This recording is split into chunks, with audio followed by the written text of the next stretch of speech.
बिस्मिल्लाहिर्रहमानिर्रहीम। अस्सलाम वालेकुम वरहमतुल्लाहि वबरकातुहू। आबिद राजा चैनल की तरफ से आज मैं अपने दोस्तों को कब्र की तंगी से निजात का जरिया बताऊंगा। उससे पहले मैं अपने तमाम दोस्तों से गुजारिश करूंगा कि आपने अगर मेरे चैनल आबिद राजा को अभी तक सब्सक्राइब नहीं किया तो ज़रूर कर लें ताकि डेली आप तक अच्छी अच्छी वीडियो पहुँच सकें। तो स्टार्ट करते हैं। बिस्मिल्लाहिर्रहमानिर्रहीम। शेखुल इस्लाम हज़रत बाबा फरीदुद्दीन मसूद गंज शकर रहमतुल्लाह फरमाते हैं, एक शख्स ने हज़रत अब्दुल्ला बिन अब्बास रज़ी अल्लाह तआला अन्हु से दरियाफ्त किया कि आपके पास तंगी के वास्ते कोई चीज़ है।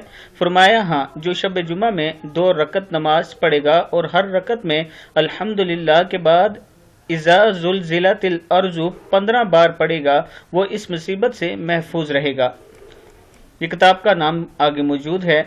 मैं अपने दोस्तों से गुजारिश करूंगा कि आप दोस्त कोशिश करें कि शब जुमा के दिन ऐसे 2 रकत नमाज पढ़ें, अल्हम्दुलिल्लाह के बाद 15 मरतबा सूरह ज़िलज़ाल पढ़ा करें ताकि हम सब कब्र की तंगी से बच सकें। इस वीडियो को आपने आगे ज़रूर शेयर करना है। अस्सलामु अलैकुम वरहमतुल्लाहि वबरकातुहू।